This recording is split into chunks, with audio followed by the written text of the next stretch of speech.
to the action for another day of the week. Welcome to the Friday edition. Chasing that paper, presented by VegasInsider.com. So coming off a bit of a lousy one there yesterday, 1-2 performance. Shout out to Penguins, Lightning, bit of an easy over there. As for the NBA, I completely got my ass kicked. Not even close on that Pacers pick. So the San Antonio Spurs now 3-14 against the spread in their last 17 games. I was against them in all three covers there on this show. So the one, I had the over in the Warriors. It's not even close on that one. So we'll look to right the ship a little bit in the NBA today. And joining me to hopefully pick up a couple W's here in college hoops is my guy Iain MacMillan, senior editor from over at BetSide. Let's bring him in. Wearing a lovely plaid shirt there. Iain, how are we doing today? Good. I decided to dress up a little bit for today's show. Look good, feel good, play good, bet good. Fantastic. Do you have a lunch date following the program? Nope. No? Me neither.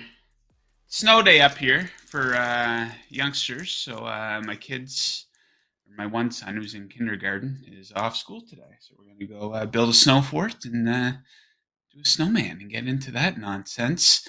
Okay, a lot to get into here, Iain. 7 total picks today covering the NBA and the NHL and college hoops. Let's get right into that action. We're going to start things off down in Miami, where Iain's New York Knicks are in town. You know what we do here. We fade the Miami Heat on this show, so we're going to fade them in a different way here today. We're going to take the Knicks to cover the first half spread. Let's get right into this one. So check out first half point margin over the last 10 games. First versus 25th, favor of the Knicks. Pathetic shooting from Miami here. Check them out over the last 10 games. 29th in EFG percentage, dead last from the land beyond the arc. Knicks are top 6 in each of these categories in the span, while also ranking higher in these categories on the defensive end. And this is a battle between a first half money team and a first half money pit team. Knicks, best first half road bet in the NBA. Miami second against shitty teams like Campbell. Also, the 2 previous meetings between these teams are absolute blows. Longwood won the first one 67-42, and then won the second one 74-50. I'm not a guy that usually likes to look back at old box scores, but I think 2 blowouts is pretty significant. I think that shows how much of a stylistic advantage Longwood has. So I'll take the Lancers minus 5.5.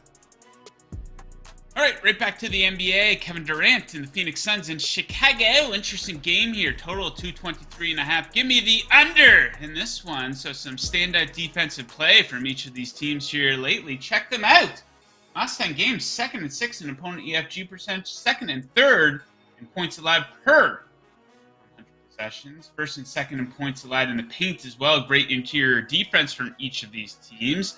The Bulls' offense has been absolutely horrible here lately, near the bottom of the league in those previously mentioned categories. Suns also the bottom half of the NBA. Each team leaning heavily on its defense, and neither team eager to shoot 3. I like this, 30th and 28th in 3-point attempts over the last 10 games. And you take a look at the 8 trends here as well. Chicago under 9 of its last 11, 5 of 7. Under for the Phoenix Suns. Give me under 223.5. Okay, back over to college hoops. Iain. Yes, looking at some MAC action tonight. It is Ohio against Bowling Green. I'm going to take a look at the total. I'm going to go over 156.5 in this game. Both teams are absolutely terrible in their own side of the court here.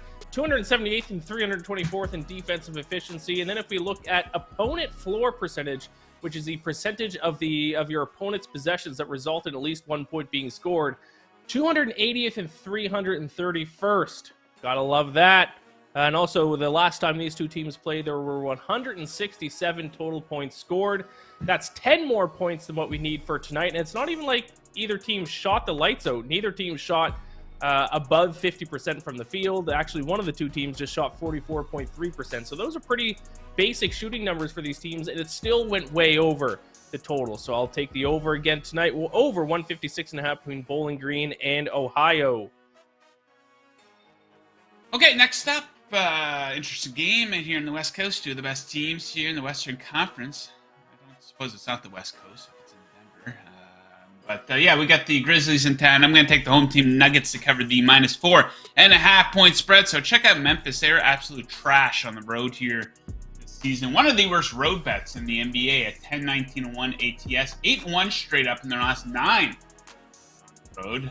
Nuggets at home, complete contrast, on an absolute tear on their home court. 22-1 in their last 23, with the wins coming by an average of 13.3 points.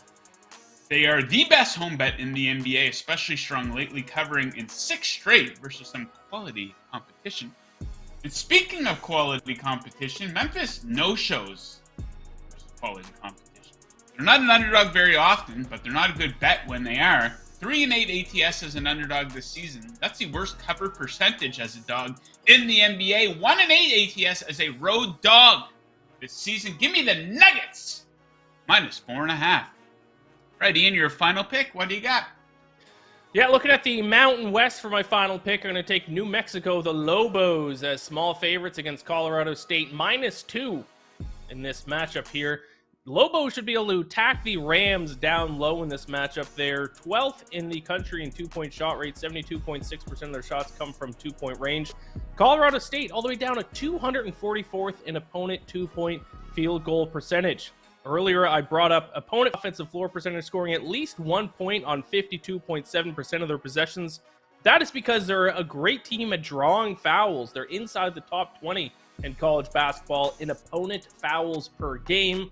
That's going to play a huge role in a game where they only need to cover a 2-point spread. Let's get some foul shots late in the game. And Colorado State, terrible at creating extra scoring chances. Actually, they give up an average of extra scoring chances, -2 per game, largely because they are a bottom 5 team in the country in offensive rebounding, 358th in offensive rebounding team. Not a good recipe for success when you're going up against a New Mexico team who has a very strong interior offense and defense. So I'll take New Mexico -2 against Colorado State.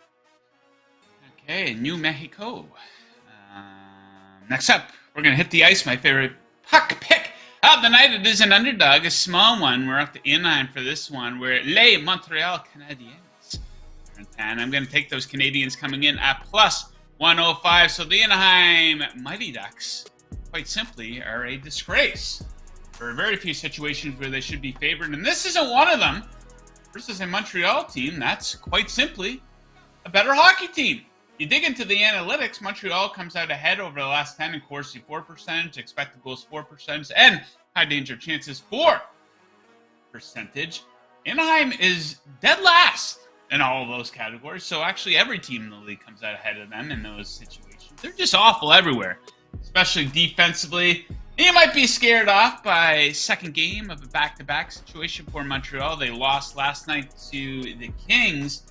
They have a couple standout wins in this situation here since the calendar flipped to 2023. Wins, obviously, as an underdog versus both the Oilers and the Rangers.